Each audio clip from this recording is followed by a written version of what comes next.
Le titre du sermon aujourd'hui, c'est pas compliqué, mais c'est très important. La crainte de Dieu. La crainte de Dieu. C'est un thème majeur qu'on retrouve tout au long de la Bible. Et si vous y pensez le moindrement, c'est le fondement même du cheminement spirituel de ceux qui sont appelés par Dieu à l'époque actuelle, pour développer le caractère nécessaire afin de régner dans le monde à venir, pour naître dans la famille de Dieu et pour être capable de se voir confier la gestion de ce monde-là sous la direction du Christ. Il faut être prêt. Et le temps qui nous est donné à nous, c'est maintenant. Il faut se préparer avant le retour du Christ. Vous savez, un homme peut avoir beaucoup de talent, un homme peut avoir beaucoup d'aptitudes, beaucoup d'intelligence, beaucoup de charisme, mais sans caractère divin, ou appelons ça l'intégrité morale, ou sans intégrité morale, vous savez, qu'est-ce que ça peut donner? C'est la recette parfaite pour un désastre. Et vous avez plein d'exemples de ça dans le monde, tout au long de l'histoire et actuellement. Il n'y a pas si longtemps, aux États-Unis, vous avez un homme du nom de Madoff, qui était dans les hautes sphères de l'administration, même de la bourse, des investissements, et qui a floué des milliers et des milliers d'investisseurs pour des centaines de millions de dollars. C'était un voleur, un escroc. Et vous savez, un escroc intelligent, habile, charismatique, c'est plus dangereux qu'un escroc insensé. Parce qu'un escroc insensé, il va faire moins de mal. Mais un escroc intelligent, habile, charismatique peut faire beaucoup, beaucoup de mal. D'où l'importance de vivre selon les lois de Dieu et de craindre Dieu. Et je vais vous expliquer qu'est-ce que c'est vraiment que la crainte de Dieu. Quand on voit ça les premières fois dans la Bible, on se demande, c'est quoi craindre Dieu? Et c'est important qu'on le sache. Craindre Dieu, c'est avoir un profond respect pour lui, un profond respect pour Dieu, pour ce qu'il est, pour ce qu'il a fait, pour ce qu'il fait, pour ses enseignements, pour ses commandements, pour ce qu'il nous dit de faire. Ce Dieu-là qui nous pousse à vouloir devenir comme lui et à désirer faire sa volonté. Et si on le craint, c'est-à-dire si on le respecte, si on a cette crainte révérencieuse, si on a ce respect envers Dieu, on veut faire ce qu'il nous dit de faire. Parce qu'on est impressionné devant cet être unique, majestueux, qui a créé toutes choses. Maintenant, je fais une nuance. La crainte de Dieu, ce n'est pas la peur de Dieu. La crainte de Dieu, ce n'est pas la peur de Dieu. Allons à 1 Jean chapitre 4. Je vais faire une nuance ici qui est très importante. 1 Jean chapitre 4. La peur de Dieu, c'est autre chose. La peur de Dieu, elle existe et elle est réelle. C'est la conséquence ou une des conséquences du péché. Quand on transgresse les lois de Dieu, on a raison d'avoir peur de Dieu parce qu'il y a des conséquences qui viennent. Et regardez ce qui est dit ici. 1 Jean 4, verset 18. La crainte n'est pas dans l'amour. Ah, la crainte n'est pas dans l'amour. Mais l'amour parfait bannit la crainte. C'est quoi l'amour? On le voit juste un peu plus loin. Chapitre 5, verset 3. L'amour de Dieu consiste à garder ses commandements. Quand on aime Dieu, on s'efforce, même si on n'est pas parfait, de mieux en mieux à garder ses commandements avec sa force. Ça, c'est l'amour de Dieu. Alors ici, ce que l'apôtre Jean nous dit, il dit, la crainte n'est pas dans l'amour. Donc, quand on aime Dieu, qu'on essaie de vivre selon ses commandements, il n'y a pas de peur. Ici, il est question de peur. Il n'y a pas de peur dans ce temps-là. Il n'y a pas de peur de Dieu. OK? On craint Dieu dans le sens qu'on respecte sa majesté, son autorité, ce qu'il nous dit. Mais à ce moment-là, on n'a pas peur de lui. On n'a pas peur de celui à qui on obéit, de celui à qui on est en train de plaire. Voyez-vous? Au contraire, Dieu va nous bénir. La crainte n'est pas dans l'amour. Ou disons, la peur de Dieu n'est pas dans l'amour de Dieu. Quand on aime Dieu et qu'on obéit à ses commandements, on n'a pas peur de Dieu. Mais l'amour parfait, aimer Dieu, vivre selon ses lois, bannit cette peur-là. Elle l'envoie plus loin. Car la crainte suppose un châtiment, voyez-vous. Quand j'ai peur de Dieu, c'est que j'ai peur du châtiment qui va m'être infligé parce que j'ai transgressé la loi de Dieu ou je me suis détourné de la loi de Dieu. C'est ça. Et celui qui craint ou qui a peur n'est pas parfait dans l'amour. Il faut qu'il comprenne qu'il doit vivre selon les lois de Dieu, qu'il doit se repentir. Et là, il va cesser d'avoir peur. Il n'y aura plus de peur dans l'amour de Dieu. C'est important qu'on fasse cette nuance-là. On a un exemple de ça très bien dès le début de l'histoire humaine, dans la Genèse, en Éden. Vous pourrez aller voir. Après qu'Adam a eu péché, il s'est mis à avoir peur de Dieu. Après qu'il a eu péché. Avant ça, il n'avait pas peur de Dieu. Dieu marchait avec lui dans le jardin. Dieu lui a enseigné plein de choses. Dieu lui parlait directement. Il n'avait pas peur de Dieu. Pourquoi tout d'un coup, il s'est mis à avoir peur de Dieu? Pourquoi? Parce qu'il avait fait le contraire de ce que Dieu lui avait dit de faire. Et il savait qu'il était coupable, et il savait qu'il encourait une peine. Et là, humainement parlant, il s'est mis à avoir peur de Dieu. Vous pourrez aller voir. Il s'est même caché. Il avait assez peur pour se cacher dans le jardin, en pensant qu'il pouvait se cacher au regard de Dieu. On ne peut pas se cacher nulle part au regard de Dieu. Nulle part. Vous irez voir Genèse 3, versets 9 et 10. Quand Dieu s'est approché, après la chute d'Adam, s'est approché de lui, il lui a dit, « Où es-tu? Où est-ce que tu es? Où est-ce que tu te caches? » Adam a répondu, « J'ai entendu ta voix, j'ai eu peur et je me suis caché. » Voyez-vous? Il avait peur de la punition, il avait peur de rencontrer celui qui lui avait dit comment agir. Et de façon générale, on peut dire que l'être humain, sans Dieu, séparé de Dieu, l'être humain, il est insécure. Il y a une peur au fond de lui. Il y a une peur au fond des êtres humains, tant qu'on ne connaît pas le vrai Dieu, tant qu'on ne connaît pas le but de la vie, tant qu'on ne connaît pas ce qui arrive après la mort, tant qu'on ne sait pas qu'il y a un plan merveilleux sur l'humanité, on a peur. On a peur de ce qui se passe. On a peur de ce qui s'en vient. On a peur de perdre nos amis. On a peur de tomber malade. On a peur de perdre l'importance qu'on croit avoir. Parce qu'on croit tous avoir une certaine importance, avant d'apprendre que le chemin du service de la maison de Dieu, c'est le chemin de l'humilité. Et même après, on doit encore lutter contre ça. Et l'être humain séparé de Dieu a peur de la mort. Il ne sait pas ce qui arrive vraiment après. Il ne sait pas vraiment ce qui arrive après. Il y a toutes sortes de religions qui racontent toutes sortes de choses, qui sont comme un baume, qui ne donnent pas vraiment un réconfort réel. Mais on n'a pas la réponse. Alors que Dieu, dans sa parole, a la réponse. Lorsqu'on connaît le vrai Dieu, qu'on s'applique à faire sa volonté, ces peurs-là s'en vont et s'installe la paix du Christ. Ça ne veut pas dire qu'il n'y a pas des difficultés, qu'il n'y a pas des temps durs, qu'il n'y a pas des sentiments humains difficiles. Ça reste. On reste des êtres humains. Mais la peur dont il est question ici n'existe plus. Il y a la crainte de Dieu, le respect de celui qui veut nous conduire vers la gloire et vers la vie éternelle. Quand Dieu attire quelqu'un au Christ, qu'il l'appelle à devenir chrétien, il lui fait découvrir quoi?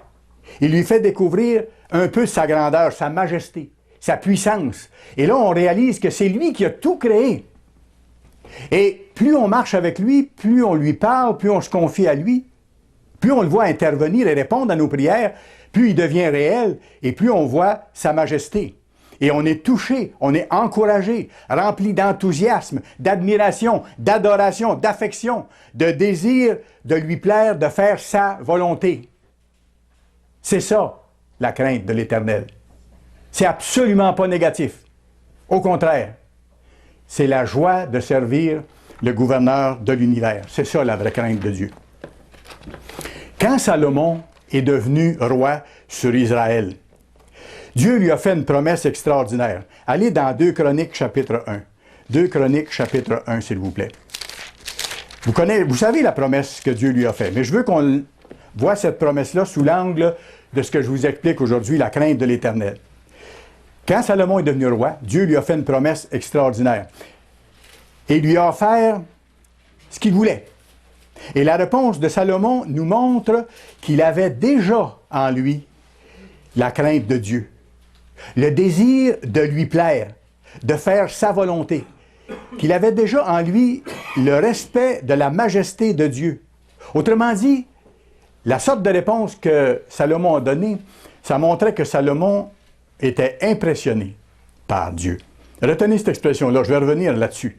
Salomon était impressionné par Dieu et par sa grandeur. Regardez l'offre incroyable. 2 Chroniques 1 et le verset 7. Pendant la nuit, Dieu apparut à Salomon et lui dit, « Demande ce que tu veux que je te donne. » L'offre était incroyable. Toute possibilité était ouverte. Verset 8. Regardez ce que Salomon a répondu. Verset 8. Salomon répondit à Dieu, « Tu as traité David, mon père, avec une grande bienveillance, et tu m'as fait régner à sa place. » Alors tout de suite, au lieu de dire ce qu'il voulait, regardez ce qu'il a fait. Il a commencé par avoir de la reconnaissance envers Dieu. Il dit, Dieu t'a béni mon père. Tu lui as donné d'être roi. Puis pas seulement ça, tu me donnes à moi d'être roi. Merci. Voyez-vous, il a commencé par remercier Dieu. Verset 9. Maintenant, Éternel, que ta promesse à David, mon père, s'accomplisse, puisque tu m'as fait régner sur un peuple nombreux comme la poussière de la terre. Et ça, c'était la promesse que Dieu avait faite à David, de faire régner un de ses descendants. Alors, c'est de ça que Salomon parle ici. Donc, reconnaissance, appréciation et conscience de qui viennent toutes choses. C'est ça que Salomon est en train de dire à Dieu. Il dit, Dieu, je suis conscient que tout me vient de toi. Tout ce qui a été accordé à mon père, c'est toi qui lui as donné. Tout ce qui me vient, c'est toi qui me l'accorde. Voyez-vous l'humilité, la façon de voir Dieu, la crainte respectueuse envers Dieu. Verset 10, et regardez la demande. « Accorde-moi donc la sagesse et de l'intelligence. » Pourquoi? Pour être le plus important, le plus grand? Non. Afin que je sache me conduire à la tête de ce peuple. Car qui pourrait juger ton peuple, un peuple si grand? Voyez-vous, ça demande, donne-moi la sagesse et l'intelligence, mais dans le fond, pas pour moi-même, mais pour que je sois capable de bien servir tout ce peuple-là que tu veux que je serve. Voyez-vous la façon de voir. Et ça, c'est une base de la sagesse. Salomon avait déjà un profond respect pour le gouverneur de l'univers. Il avait déjà une certaine sagesse, mais il savait qu'il lui en fallait davantage. Il savait qu'il lui en fallait davantage, comme nous. On en a besoin davantage. Et il faut régulièrement demander à Dieu la sagesse. Vous irez voir Proverbe 9, verset 10. C'est écrit, le commencement. J'ai souligné ici dans mon cahier le commencement. Le commencement de la sagesse, c'est la crainte de l'Éternel. Mais oui, c'est juste le début. C'est le début de la sagesse. Après ça, il faut marcher avec Dieu, lui en redemander, faire l'expérience de vivre selon ses voies, lui demander de nous manifester sa bonté pour qu'on veuille changer encore et changer totalement tout ce que nous avons à changer, pour lui plaire totalement. C'est une sorte d'admiration de notre grand Dieu, d'être impressionné par lui. Et quand on est impressionné par quelqu'un, vous savez quoi? On veut plaire à cette personne-là. Et quand on est impressionné par Dieu, on veut plaire à Dieu. C'est pour ça que dans Jacques, il est écrit, Jacques 1, verset 5, « Si quelqu'un d'entre vous manque de sagesse, il aurait dû dire, si vous réalisez que vous manquez tous de sagesse, parce que c'est notre cas à tous, dans le fond, demandez, qu'il demande à Dieu, comme Salomon. Qu'est-ce qu'il a fait, Salomon? Il a demandé la sagesse. Il allait régner sur Israël. Vous, si vous êtes fidèles, si vous persévérez, vous allez régner, vous allez administrer, vous allez recevoir la gouvernance de certaines régions du monde. Pourquoi il ne faudrait pas demander la sagesse? Il faut demander exactement la même chose et revenir à la charge de ce côté-là. Qu'il la demande à Dieu, la sagesse, qui donne à tous simplement et sans reproche. Parce que Dieu sait qu'on ne l'a pas, la sagesse. Il ne nous reproche pas de nous demander ce qu'on n'a pas. Il peut nous reprocher, par exemple, si on sait, de ne pas lui demander. Ça, il peut le faire. Parce qu'on est responsable de ce que nous savons. Nous sommes responsables de ce que nous savons. Et elle lui sera donnée. Dieu ne demande pas mieux que nous donner cette sagesse-là. Allez à Proverbe chapitre 8 maintenant, s'il vous plaît. Proverbe chapitre 8. On va voir plus en détail en quoi consiste la crainte de Dieu. En quoi consiste la crainte de Dieu. Proverbe 8 et le verset 13, au début du verset.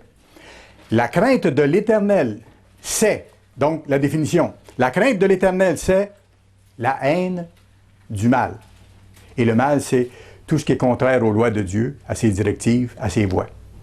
Alors, craindre Dieu, avoir du respect pour lui, c'est d'haïr le mal comme lui haït le mal. Il y a des raisons de l'haïr.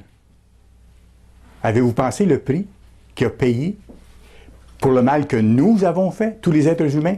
Il a donné son premier-né, son fils, qui a vu mourir dans des circonstances atroces, volontairement pour que nous soyons lavés de nos fautes, pour que l'amende de nos péchés soit payée. Alors Dieu haït le mal. Dieu est le mal. Haïr ce que Dieu haït.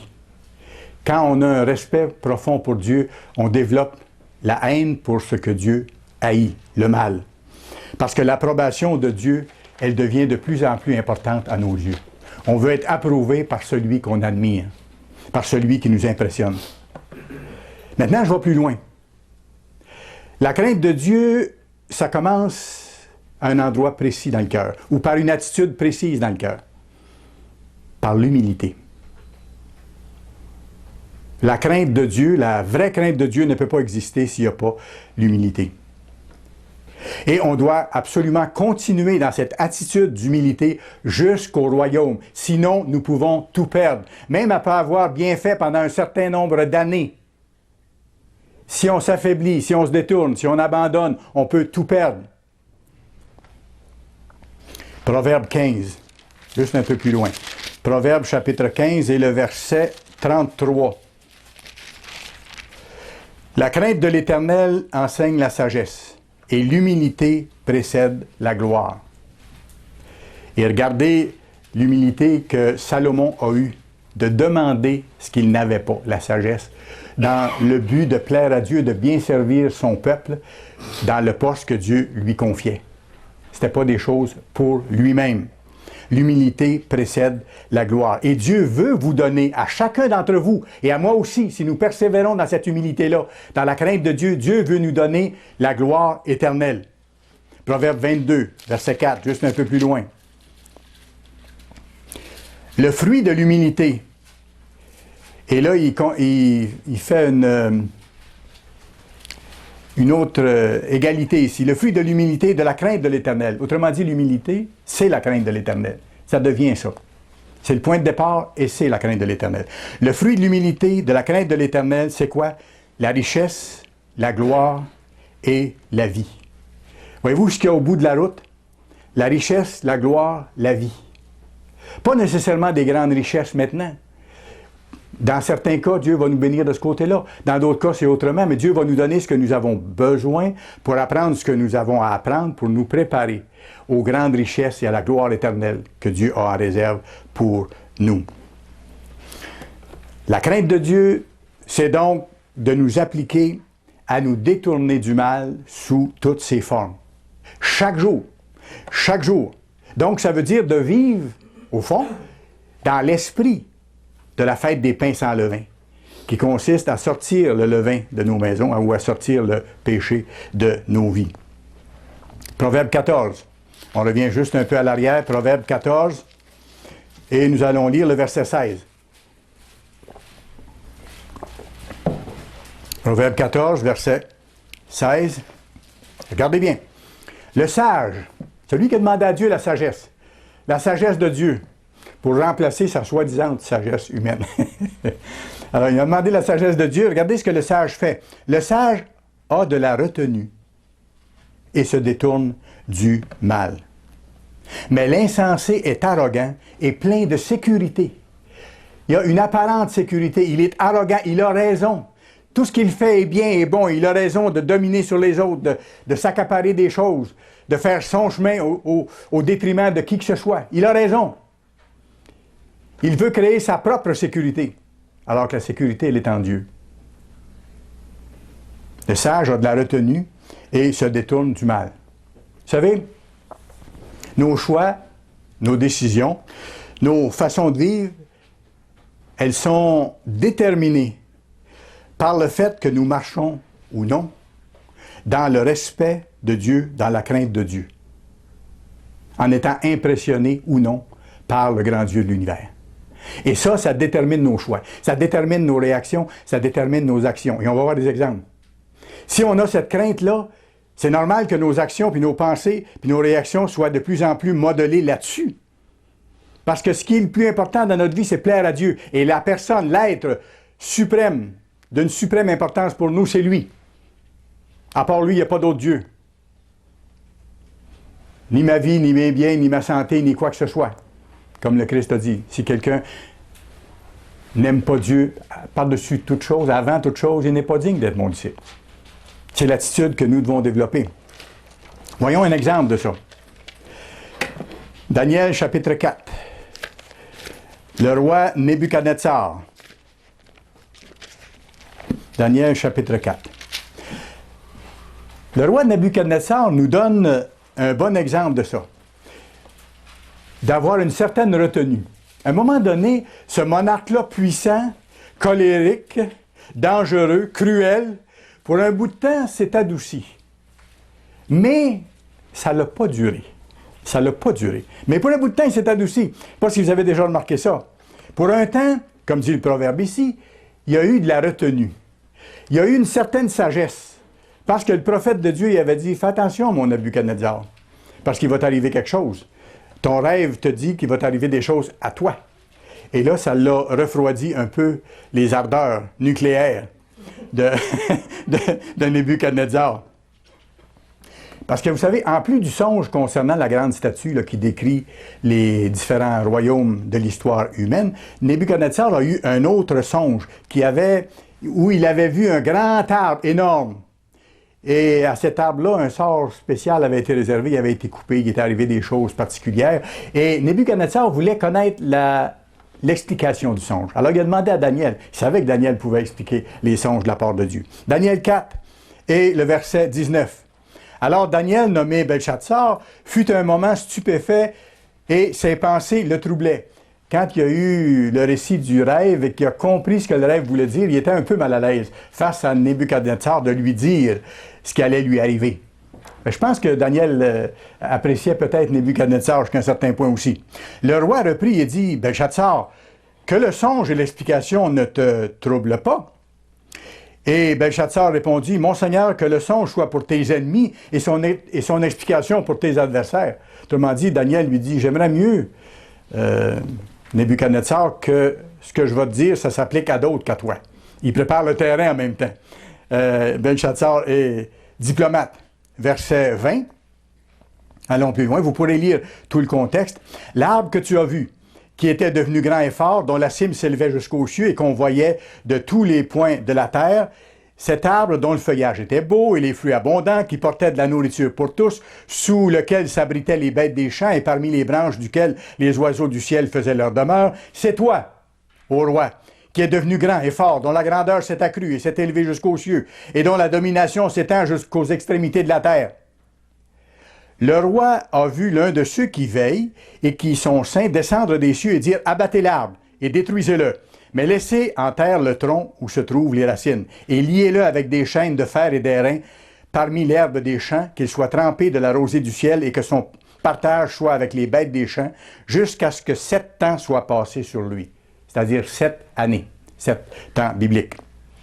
Verset 24. Voici l'explication, ô roi. Voici le décret du Très-Haut, donc ce que Dieu a décidé en ce qui te concerne, qui s'accomplira sur mon Seigneur le roi. On te chassera du milieu des hommes, tu auras ta demeure avec les bêtes des champs, et on te donnera comme au bœuf de l'herbe à manger, et tu seras trempé de la rosée du ciel. Et 7 ans, 7 années passeront sur toi, jusqu'à ce que tu saches que le Très-Haut domine sur le règne des hommes et qu'il le donne à qui lui plaît. L'ordre de laisser le tronc où se trouvent les racines de l'arbre signifie que ton royaume te restera quand tu reconnaîtras que celui qui domine est dans les cieux. Alors voilà l'explication du rêve qui était assez frappante. Verset 27. Et regardez ce que Daniel, le serviteur de Dieu, dit à Nebuchadnezzar. Dans le fond, il lui dit, repens-toi, attention à ce qui s'en vient, change. C'est pourquoi, ô roi, puisse mon conseil te plaire, mets un terme à tes péchés. Ça prenait du courage de la part de Daniel de dire ça à ce dictateur cruel qu'on pourrait comparer à un Gbagbo ou à un Kadhafi. C'était ça, ce dirigeant-là. Mets un terme à tes péchés en pratiquant la justice et tes iniquités, en usant de compassion envers les malheureux, et ton bonheur pourra se prolonger. Nabuchodonosor était puissant. très puissant, vous savez, très intelligent, talentueux, exigeant, cruel, égoïste, profondément impressionné. Vous savez par qui? Par lui-même.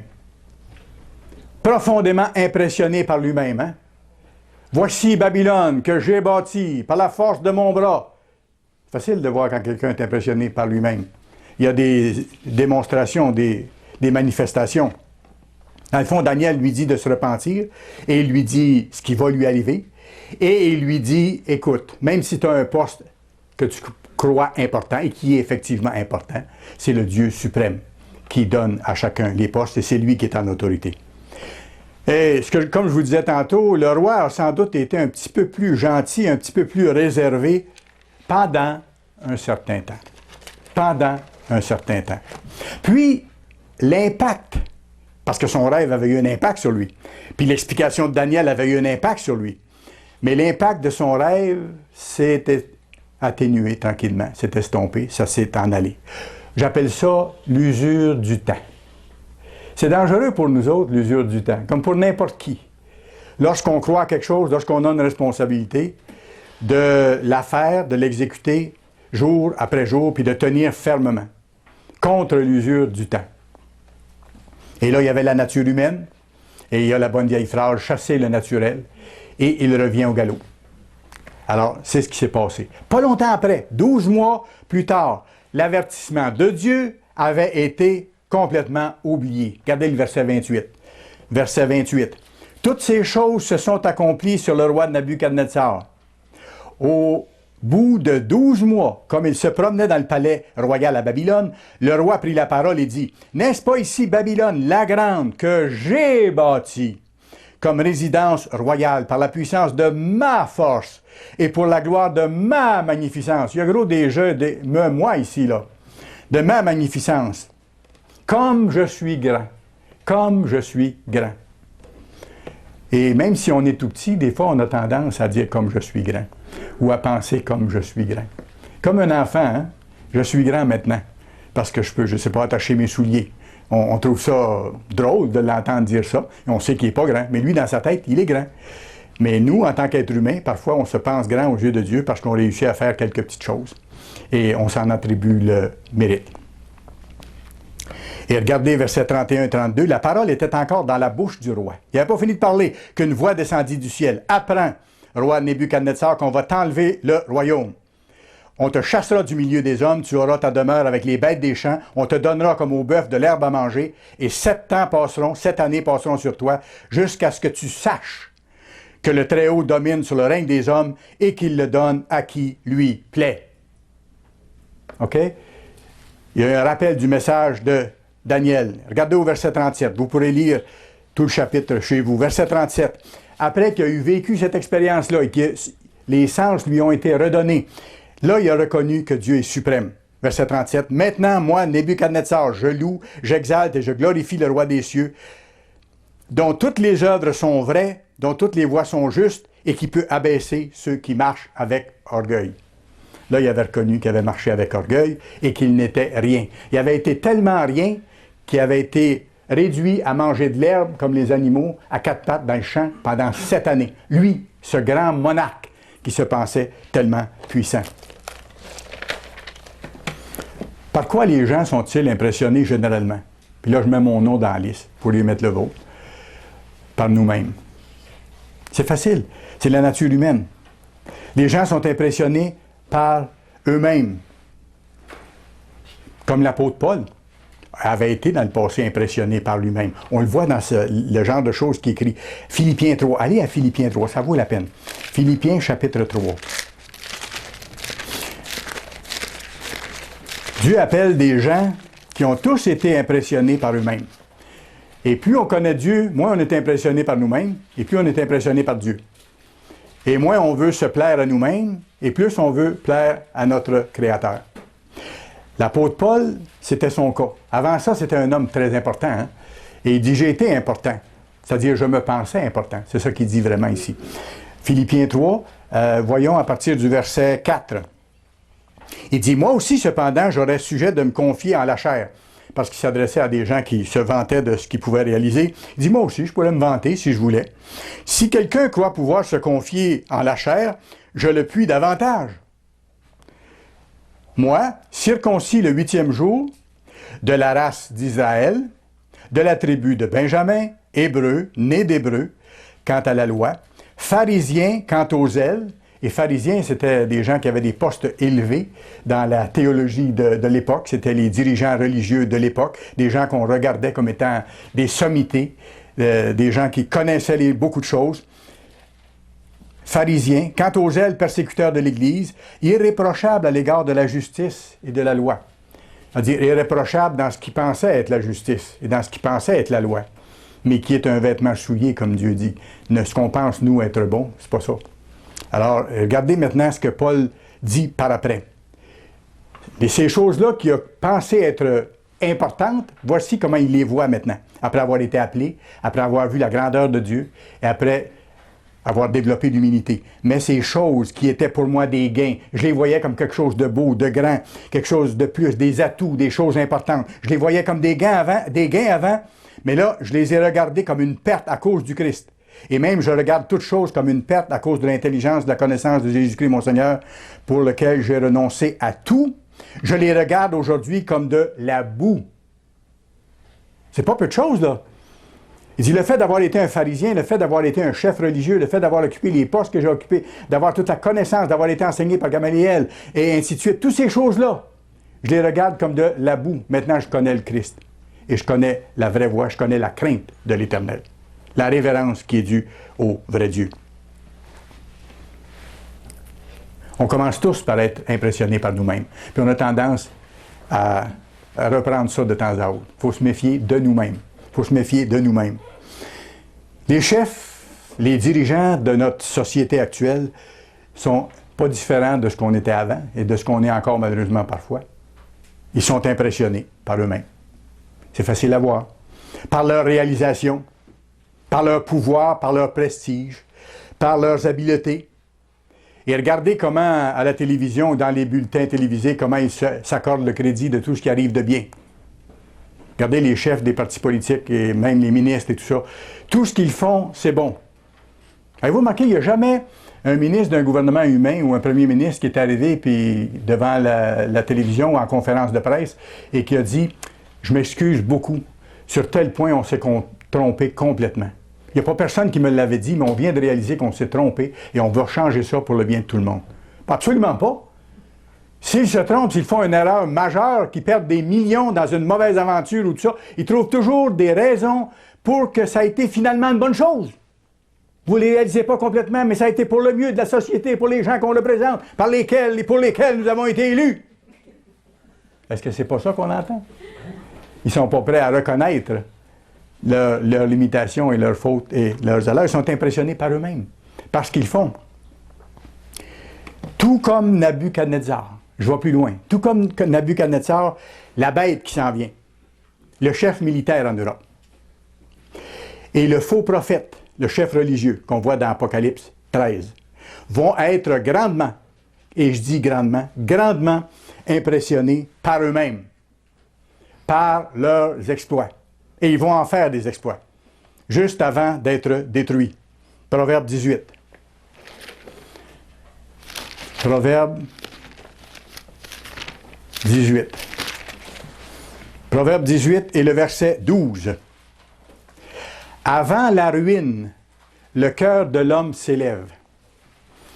Quand l'homme sans Dieu commence à réaliser qu'il peut faire des choses et qu'il s'en vante, qu'il s'en orgueillit de ça, qu'il se trouve bon de pouvoir faire ça, il s'en attribue le crédit et il s'élève, il s'élève, il s'élève et c'est juste ce qui précède la ruine. Mais l'humilité précède la gloire comme on a vu tantôt. Vous savez, le faux prophète qui va bientôt être sur la scène mondiale va, par la puissance de Satan, être capable d'accomplir de grands prodiges. Vous le savez par les textes. Même à aller jusqu'à faire descendre du feu du ciel. Ce sera néanmoins un homme animé par la puissance de Satan, comme on voit dans les textes. C'est vrai. mais ce sera simplement un homme. Et parce qu'il est simplement un homme et qu'il n'aura pas la sagesse de Dieu, il va devenir convaincu que c'est par sa puissance qu'il est capable de faire ces choses. Et il sera impressionné par ce qu'il fait, et il va même se croire et se déclarer Dieu, comme c'est clairement écrit dans la Bible. Voyez-vous le cheminement de ce qui mène à la ruine, du cœur qui s'élève, du cœur humain? Lui, il va recevoir dans le fond une puissance extraordinairement grande, que Dieu va permettre. Mais il va suivre cette puissance-là en pensant que c'est lui qui est l'auteur et celui qui mérite les louanges et l'adoration et ainsi de suite. Et il va se prétendre Dieu lui-même, comme on voit dans les textes. Et tout ce en quoi les hommes auront placé leur confiance dans la société actuelle, tout ce en quoi les hommes auront placé leur orgueil, leur espoir, leur valeur, ne leur serviront de rien. Zéro. Aucun secours. Pourtant, ils auront placé tous leurs espoirs là-dedans. Mais Dieu va leur montrer que c'est du vent, que c'est rien. Quand tout ça va disparaître, tous ces faux dieux sans force, sans pouvoir, vont être anéantis.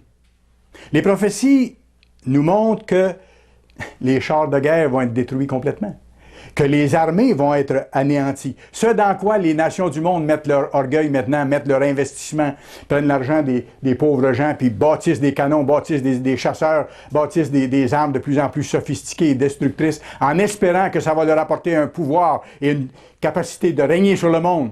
Tout ça va s'effondrer totalement. Et ils verront que Dieu est Dieu et qu'ils ne sont que des hommes, qu'ils ne sont que poussière.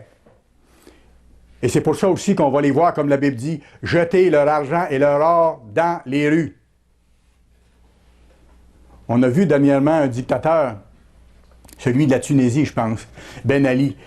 Une fois qu'il a eu quitté son pays, les gens ont ouvert les murs de son palais. C'était des billets de banque de toutes sortes de pays, empilés du plancher au plafond, des fortunes incroyables. Pourquoi? Parce que sa confiance était dans le mur. Mais le mur va s'effondrer complètement. Pour lui et les autres qui mettent leur confiance là-dedans. Il n'y a aucun secours là-dedans. Et maintenant, il est en fuite. Et à ce qu'on me dit, il est malade. Et j'imagine qu'après avoir tellement mis sa confiance dans quelque chose d'instable comme ça, et tellement avoir fait souffrir de monde pour garder le pouvoir, se pensant important, c'est pas pour rien qu'il y a les problèmes qu'il a actuellement. Rappelez-vous les plaies par lesquelles Dieu a frappé l'Égypte, au moment où il a fait sortir son peuple. Rappelez-vous les plaies. Il a détruit leur Dieu, pas à peu près. Pas à peu près. Eux autres, ils adoraient le Dieu R-A, accent circonflexe, le Dieu soleil. Ça a été quoi une des plaies? Les ténèbres. Vous adorez le soleil? Je vais vous montrer qui contrôle tout ça. Il a envoyé les ténèbres sur l'Égypte. Ils adoraient le Nil comme la source de vie. Il l'a changé en sang. Et tout ce qu'il y avait dedans est mort. Pour leur montrer que c'était une source de mort. OK? Sans Dieu, rien. Ils adoraient la vache. Dieu a détruit les bovins dans leurs champs. Par la grêle et par toutes sortes de calamités. Au moment de faire sortir son peuple. Pourquoi ces plaies? Quelle raison ces plaies? Comme c'est écrit dans la Bible, pour exercer un jugement contre tous les dieux de l'Égypte, avec un petit D. Tous les petits dieux de l'Égypte, pour montrer aux Égyptiens qu'il y avait un seul Dieu, celui qui règne dans les cieux. Pour exercer un jugement contre les dieux de l'Égypte, ces faux dieux, contre ce que les gens adoraient, contre ce en quoi ils plaçaient leur confiance.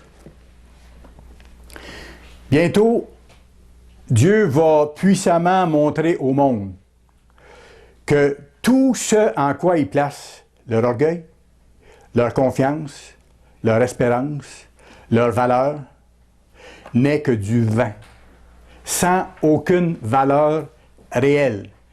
Comme si vous alliez pour vous garantir d'une situation en mettant le pied sur des sables mouvants.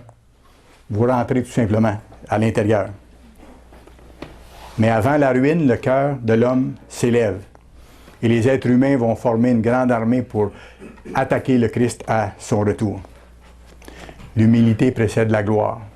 Les humbles seront avec le Christ pour rétablir la situation et amener enfin la paix sur cette terre qui souffre. L'humilité mêle à la gloire pour ceux qui s'humilient vraiment, pour ses serviteurs fidèles. Dieu prépare de grands honneurs, partager sa gloire, partager son autorité, partager son administration. Des fois, je me pose la question, est-ce que je le saisis vraiment? Je ne pense pas que je saisisse vraiment la grandeur de tout ce que c'est. On a besoin d'y repenser, de demander à Dieu de nous montrer, parce qu'on ne le voit pas. On ne l'a jamais vu. On l'entrevoit, mais on n'en saisit pas toute l'ampleur. On a plein de choses à découvrir encore. On n'a pas fini d'en découvrir. Dieu va donner sa gloire à ceux qui persévèrent dans la vraie humilité, dans la crainte respectueuse de son autorité. Vous savez, Dieu ne donnera jamais à personne en qui il y a encore de l'orgueil un poste glorieux d'autorité. Jamais. Un poste de gouvernance dans son royaume de justice. Ça, il faut que ce soit réglé avant que nous entrions dans le royaume. Il laissera entrer personne. M. Armstrong l'a dit à plusieurs reprises, et c'était extrêmement clair. Et ça se comprend. Et ça se comprend. Dieu n'acceptera aucun humain avec une tendance satanique de vouloir se penser important, de vouloir faire les choses à sa façon. Dieu va vouloir avoir des enfants unis, en harmonie, pour diriger l'humanité et diriger l'univers pour le reste de l'éternité. Et c'est pour ça qu'il va y avoir du bonheur, de l'harmonie et de l'entente. Parce que ça aura disparu complètement l'orgueil. Et nous, on a à combattre ça maintenant. À combattre ça maintenant. Vous savez, si Dieu donnait à des orgueilleux la vie éternelle, s'il donnait à des orgueilleux, même un tout petit peu orgueilleux, des postes de direction, les conséquences seraient terribles. On se retrouverait dans les mêmes situations où on se retrouve dans le monde actuellement avec des tyrans, des dominateurs, des gens cruels qui écrasent les autres et tout ça. Ça, c'est le résultat. C'est juste une question de degré ensuite. On trouve ça dans tous les pays. On trouve ça d'ailleurs dans le cœur de tous les êtres humains. Après ça, c'est une question de degré. Qu'est-ce que ça produit? Je pose la question, qu'est-ce que ça produit l'orgueil chez un dirigeant? Qu'est-ce que ça produit? Un dirigeant qui est orgueilleux, ça produit de l'entêtement. Ça produit de l'entêtement. Il ne veut pas changer, il a raison. Ça produit de l'égoïsme, parce qu'il veut les choses pour lui. Il veut les choses pour lui. Ça produit une attitude de domination sur les autres. Il a raison, les autres ont tort, les autres doivent le servir. Il n'est pas là pour eux autres, les autres sont là pour lui. Et ça produit un être qui n'est pas enseignable. Il ne veut pas se faire dire quoi faire. Par personne. Par personne. Plus il y a d'orgueil dans quelqu'un, moins il y a de crainte de Dieu. Mettons ça de même. Plus il y a d'orgueil dans quelqu'un, moins il y a de crainte de Dieu. Moins il y a ce respect profond qui nous amène à lui plaire. Mais Dieu nous donne les outils pour qu'on l'ait. Il ne faut pas se décourager. Il nous montre ça pour qu'on ait les outils pour le faire. Je vais vous donner le cas du roi Osias. Allez dans 2 Chroniques, chapitre 26. 2 Chroniques, chapitre 26.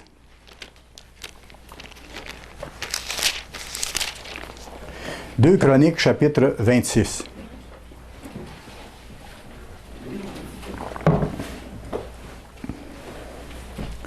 Le roi Osias est venu à son poste de roi sur Juda, très jeune, et il a régné de bonne façon pendant un bon bout de temps.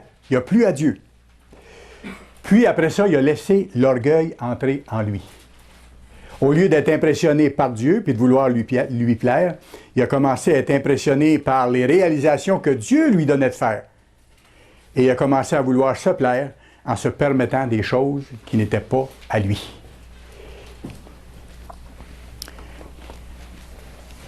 Et son orgueil l'a poussé à abandonner la crainte de Dieu pour faire les choses comme il lui semblait bon. Comme je vous dis, il avait connu un bon départ. Il s'est montré un habile dirigeant au début, pendant un certain nombre d'années. Et il a été béni par Dieu à cause de son attitude et ce qu'il faisait. Mais comme je vous dis tantôt, comme je vous ai dit, l'usure du temps, c'est dangereux. Il faut garder la même attitude puis la même course, la même allure que quand Dieu nous appelle. Il ne faut pas le perdre. Il faut toujours revenir à nos premiers amours et rester éveillé. Rester éveillé. Vous savez tout ce que ça veut dire, ce mot-là. Rester éveillé à nos responsabilités puis au fait de marcher avec Dieu.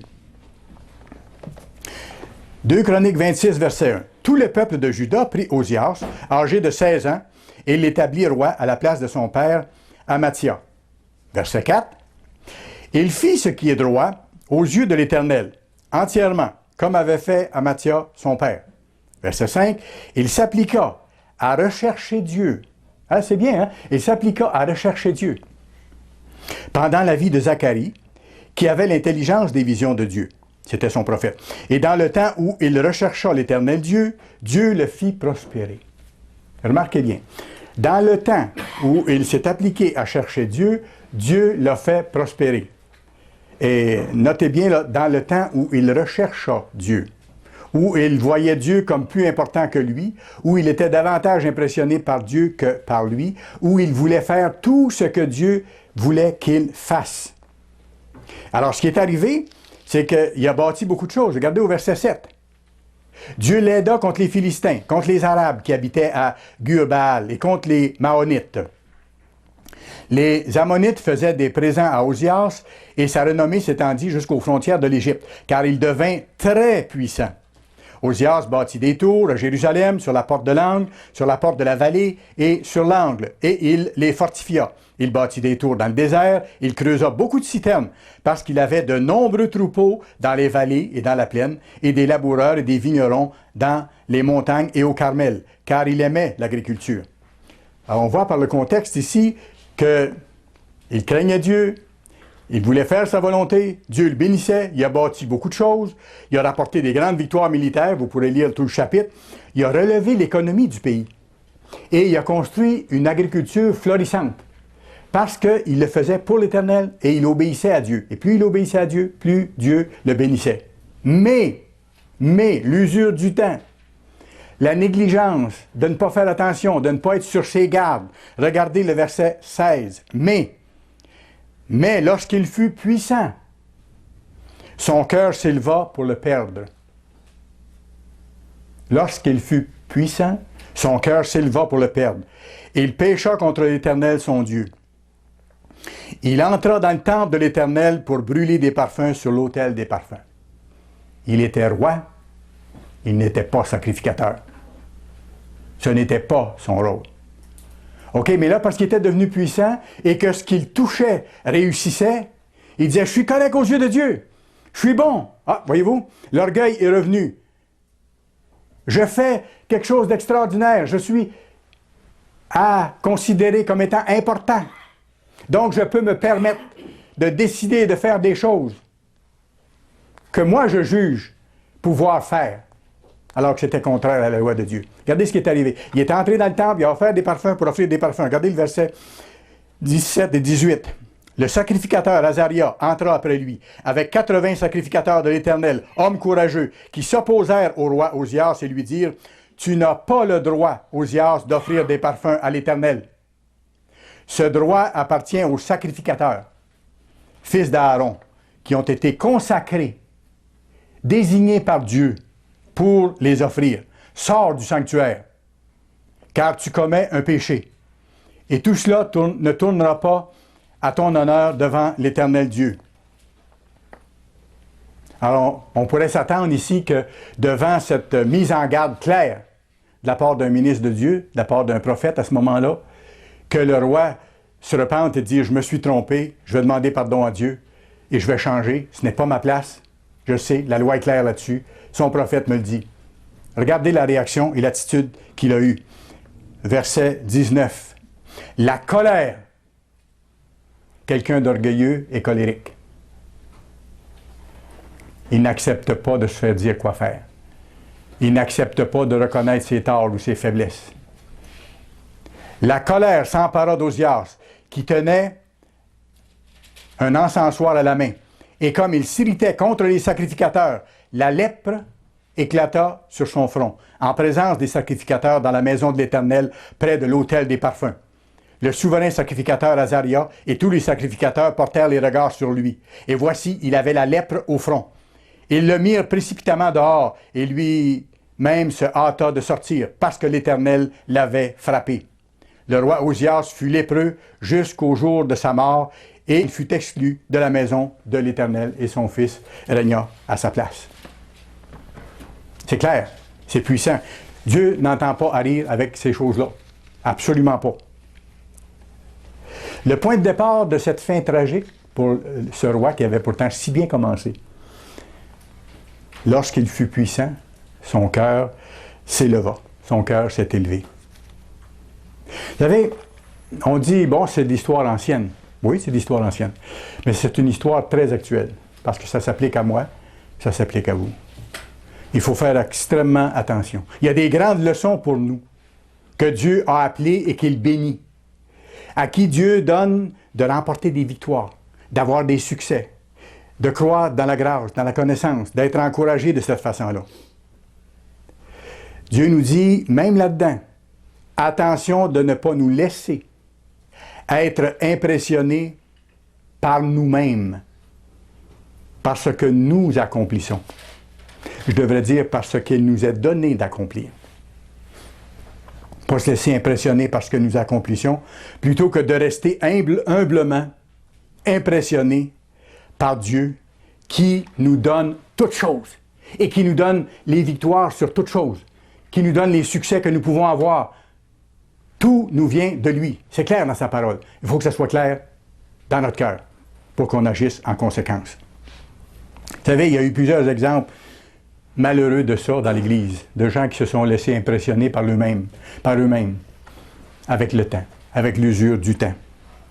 Parfois, certains membres ont commencé à se sentir plus importants que d'autres. Déjà, on n'est pas là pour un concours d'importance. On est là pour plaire à Dieu, et chacun a son chemin. Et c'est pour ça que la Bible dit, M. Appartient a tellement insisté, ne vous comparez pas les uns aux autres. C'est vous face à Dieu.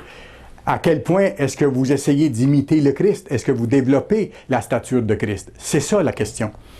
C'est pas est-ce que je suis mieux que monsieur un tel ou madame une telle, ou je réussis plus dans tel domaine que lui ou elle qui ont manqué leur coup dernièrement de telle façon.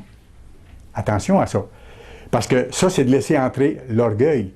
Si je commence à me comparer aux autres et à me sentir plus important, à me sentir meilleur que les autres, que ce soit dans l'Église ou à l'extérieur. Il y a un piège aussi pour les gens de l'Église. Par rapport aux gens d'en dehors, les gens d'en dehors ne sont pas appelés. Ils n'ont pas la responsabilité que vous avez ou que j'ai, moi, de vivre selon les lois de Dieu, et ils ne le savent pas. Je ne peux pas leur reprocher, et je ne peux pas les faire sentir coupables de ce que moi, j'ai la responsabilité de changer. Ça, à ce moment-là, c'est le chemin de l'orgueil. Et c'est d'être impressionné par soi-même, de dire, regardez la vie que moi, je suis en train de bâtir, alors que les autres ne vivent pas selon Dieu. Mais il faut faire attention à ça. C'est notre chemin personnel face à Dieu. Les traiter de haut, avec froideur, avec dureté, dominer sur eux, leur imposer des choses, ils ne comprennent pas pour l'instant. Laissez-les tranquilles. Laissons-les tranquilles. Donnons-leur l'exemple, par exemple. Le Christ nous dit, soyez le sel de la terre, soyez la lumière du monde, dans notre façon de vivre, dans notre façon de faire. Après ça, c'est entre eux et Dieu, quand Dieu va les appeler. Aussi simple que ça. Mais certains ont emprunté ce sentier-là et ont créé des problèmes. D'autres dans l'Église, parfois, se sont vus confier certaines responsabilités. Et quand ça a été le temps de partager ces responsabilités-là avec d'autres, ou de les donner à d'autres, ça a été la lutte pour une chasse gardée. Déjà, c'est le chemin de l'orgueil. C'est mon poste, c'est ma responsabilité. On m'avait demandé de faire ça, et maintenant on me l'enlève. Il y a un gouvernement dans l'Église de Dieu. Et parfois, on doit donner à différentes personnes la chance de faire différentes choses. Voyez-vous? Il faut être prêt à servir là où on peut servir le mieux. Ça, c'est l'attitude d'humilité que Dieu veut voir. Et l'équipe de Dieu va fonctionner dans le monde à venir parfaitement, comme sur des roulettes, harmonieusement, parce que tous vont vouloir faire au mieux là où ils seront. Et ça, on doit l'apprendre maintenant. Ça, on doit l'apprendre maintenant. Dans d'autres cas, dans le passé, certains hommes qui n'avaient pas été ordonnés ministres pour enseigner se sont mis à enseigner aux autres membres de l'Église, parfois même en petits groupes, pour répondre à leurs questions. Parce qu'ils avaient acquis une bonne connaissance technique de la parole de Dieu. Mais rappelez-vous que la connaissance peut enfler, dépendant de la façon dont on s'en sert. Et là, ils se sont sentis investis de l'autorité de faire ça, ce qui n'était pas le cas. Ils n'avaient pas à enseigner le peuple de Dieu. Il y a des ministres ordonnés. qui ont suivi le chemin de l'orgueil aussi. Il faut faire attention, même en tant que ministre aussi. On a le même combat que tout le monde. Il y a des ministres ordonnés qui se sont parfois laissés être plus impressionnés par eux-mêmes, par leur poste, que par Dieu. Plutôt que de chercher encore à apprendre à mieux servir, un peu ce que Salomon avait demandé, montre-moi, donne-moi la sagesse pour mieux servir ton peuple. Au lieu que de travailler dans cette attitude d'humilité-là, ils se sont appliqués à chercher des postes plus élevés, comme dans les gouvernements du monde. Une personne est élue à un poste, elle veut un poste plus haut, et là, il y a des guerres de couloirs, de coulisses pour essayer de tasser un, tasser l'autre pour avoir un poste plus élevé. C'est arrivé déjà dans l'Église, malheureusement. Mais ce n'est pas un signe de conversion, ou de conversion profonde, absolument pas. Certains ont essayé de consolider leur autorité, à dominer, à préserver leur territoire, allant même jusqu'à refuser de collaborer avec d'autres. Refuser de collaborer avec d'autres et protéger leur territoire. À ne pas accepter les demandes de la part du gouvernement de Dieu qui venait du quartier général. Attention à ça. Attention à ça.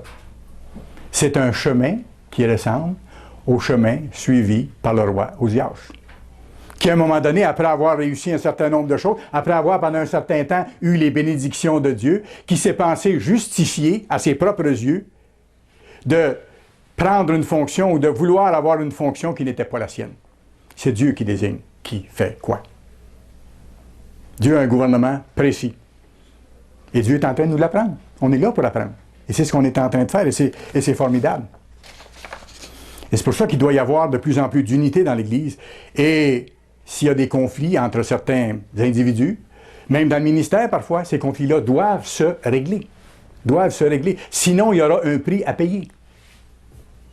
Et l'histoire de ceux qui ont maintenu ces attitudes-là, dans les cas que je vous ai donnés, comme dans d'autres, habituellement ne se finit pas très heureusement. Sauf dans les cas où il y a eu vraiment à repentir et où les gens se sont repris en main, ont demandé à Dieu pardon, puis ont demandé à Dieu de les aider, puis ils sont repartis dans l'équipe, là où Dieu les plaçait, dans la fonction où ils étaient, et pour faire au mieux ce qu'ils avaient à faire. Vous savez, en tant que ministre, je vais vous dire une chose, peut-être ça va vous encourager aussi, mais moi, il faut que je le réalise, puis il ne faut pas que je l'oublie. En tant que ministre, nous sommes d'abord membres de l'Église de Dieu. On est d'abord membre de l'Église de Dieu, et on le reste toujours. Bien sûr, on a une fonction additionnelle de servir les membres de l'Église au mieux, puis de supplier Dieu pour ça. Mais on reste d'abord des membres de l'Église de Dieu, avec les mêmes combats personnels que tous les membres de l'Église de Dieu ont, ou peuvent avoir. Ça, c'est la réalité. Et si j'oublie ça, parce que je suis ministre, en disant parce que Dieu a voulu que je sois ordonné ministre, moi, je peux me permettre un peu moins, ou de faire les coins ronds, au point de vue spirituel et tout ça, je suis en train de me croire important, je prends des décisions qui vont à l'encontre de Dieu, je diminue mon respect envers celui qui m'a donné ce poste, et je suis en train d'emprunter le chemin de l'orgueil, de faire les choses à ma façon. L'avertissement de Dieu, c'est le même pour tous dans l'Église. Pour tous, absolument tous. Membres, évangélistes, ministres. Vous savez le passage dans 1 Corinthiens 10, verset 12, qui dit « Que celui qui croit être debout prenne garde de tomber. » C'est pas marqué « excepté les ministres ». Que celui qui pense être debout prenne garde de tomber. Ça, faut que j'y pense régulièrement. Il faut que les autres ministres de Dieu à travers le monde y pensent régulièrement aussi. Que celui qui pense être solide prenne garde. Si je me crois fort, je suis faible. Paul dit, c'est quand je suis faible que je suis fort. Parce que quand je suis faible, je compte sur la force de Dieu pour m'aider à avancer, non pas sur ma force. Parce que ma force, elle n'ira pas loin. Elle ne me conduira pas très loin. La solidité, la force, ça vient de Dieu seul. Pour celui qui craint Dieu et qui se laisse impressionner par lui. Tous ceux qui se sont à nouveau laissés être impressionnés par eux-mêmes, comme les cas que je viens de vous donner, n'ont pas connu de résultats heureux. Comme je vous dis, à moins qu'ils se soient repentis, qu'ils aient changé et qu'ils se soient repentis vraiment profondément. Le point de départ de la fin tragique d'Osias, c'était quoi? Le verset 16. Lorsqu'il fut puissant, quand il a réussi des choses, quand ça allait bien, son cœur s'est enflé. à ce moment-là. Grande leçon pour chacun de nous autres que Dieu a appelé. Lorsque nous réussissons, c'est important, je reviens là-dessus, quand on réussit à vaincre certaines fautes, lorsque nous recevons en plus des bénédictions de Dieu, lorsque nous sommes guéris, lorsque nous sommes protégés par Dieu, lorsque nous connaissons certains succès dans ce que nous entreprenons, parce que Dieu est avec nous, parce que tout nous vient de Dieu, attention. Attention de ne pas penser que nous y sommes pour quelque chose. Attention de ne pas penser que c'est un peu grâce à mes talents, que c'est un peu grâce à mes efforts. Bien sûr, j'ai des efforts à faire, j'ai un travail à faire, mais Dieu, c'est Dieu qui bénit ça, c'est Dieu qui m'a donné les talents, c'est Dieu qui m'a donné les possibilités. Tout vient de lui. Attention de ne pas suivre ce que la Bible appelle notre cœur tortueux, comme Osias, et de ne pas nous permettre, certains compromis avec les lois de Dieu, avec son gouvernement, avec ce que son gouvernement établit, ou ce que son gouvernement fait, ou ce que son gouvernement planifie pour que l'œuvre s'accomplisse. Il faut que chacun dans l'œuvre accomplisse le rôle qu'il a à faire. Là où les dirigeants de l'Église, sous l'inspiration de Dieu, le placent. Rappelons-nous toujours que la crainte de Dieu, c'est un profond respect de Dieu, de ses lois, de ses commandements, de ses directives. C'est une application constante à devenir de plus en plus comme le Christ. C'est à ça qu'on est appelé, pour nous préparer à régner. C'est une application à faire de plus en plus sa volonté, comme David faisait. Hein? Oh, comme j'aime ta loi. David, est-ce qu'il était parfait? Non, il n'était pas parfait. Absolument pas. Comme vous et moi, on n'est pas parfait. Mais on se repent, on avance, on demande pardon, on continue, on se bat, mais on supplie Dieu. Et il faudra le faire jusqu'au retour de Christ. Parce qu'on ne sera pas parfait tant que le Christ ne sera pas revenu et que lui-même ne nous aura pas rendus parfaits.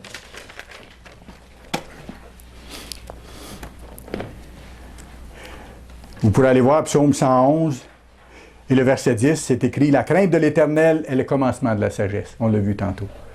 La crainte de l'Éternel est le commencement de la sagesse. Et la deuxième partie du verset, je vous la traduis dans le sens original et comme elle est écrite dans la version du roi Jacques ou la King James Version. Ceux qui observent ces commandements ont une bonne compréhension des choses. Ceux qui observent ces commandements ont une bonne compréhension des choses. C'est pour ça qu'ils ont de la sagesse. Et qu'est-ce que Dieu dit dans Acte 5.32? Il dit « Je donne mon esprit à ceux qui m'obéissent ». Alors, plus je fais des efforts pour obéir à Dieu, plus il me donne son esprit, plus j'ai cette sagesse, plus j'ai cette appréciation de lui. Là, plus je peux remporter des victoires sur mes faiblesses et plus je peux plaire à Dieu et me préparer à servir dans le monde à venir. La crainte de Dieu, comme je dis au commencement du message, c'est vraiment le fondement de la vie chrétienne. C'est de chercher de tout cœur à nous purifier de tout mal, régulièrement, à faire toute sa volonté de Dieu. Toute la volonté de Dieu, à accomplir son œuvre, à développer le caractère de notre grand frère, pour nous préparer à régner dans la gloire. La crainte de Dieu, ce respect, c'est de voir notre besoin absolu de Dieu. On dépend de lui pour toute chose. Il faudra garder ce concept-là avec nous jusqu'au jour où le Christ reviendra, que nous dépendons totalement de Dieu pour toute chose. Dans ce cas-là, Dieu est capable d'intervenir et de nous répondre, et de nous aider, et d'ouvrir le chemin, nous protéger, nous guider, nous encourager. Et il prend plaisir à le faire. La crainte de Dieu, c'est un profond respect du gouverneur de l'univers. Et c'est ça qui amène une paix d'esprit, une assurance. Ça augmente la foi. Et ça nous aide à obéir encore mieux, davantage. Psaume 34, le dernier verset. Psaume 34.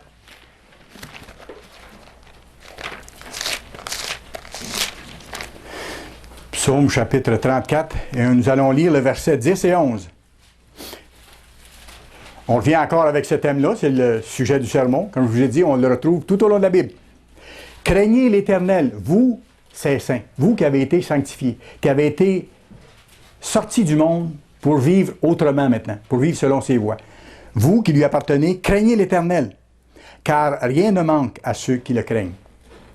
Tout ce dont nous avons besoin pour nous rendre au royaume, Dieu va nous le donner si nous continuons humblement à être impressionnés par lui, à l'admirer, à vouloir faire sa volonté dans tous les aspects de notre vie. Et regardez le verset 11. Les lionceaux éprouvent de la disette et de la faim. Les petits lions dans le bois, parfois, ont faim parce qu'ils manquent de nourriture selon les sécheresses ou les saisons, ou ainsi de suite. Mais ceux qui cherchent l'Éternel ne seront privés d'aucun bien. D'aucun bien. Dieu a soin de ceux qui l'appellent et qui ont cette crainte respectueuse envers lui.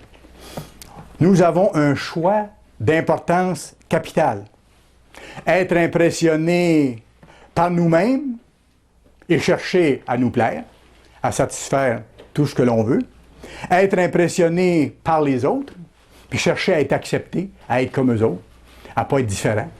Ou bien être impressionné par Dieu et décider de lui plaire à tout prix vers un avenir fantastique.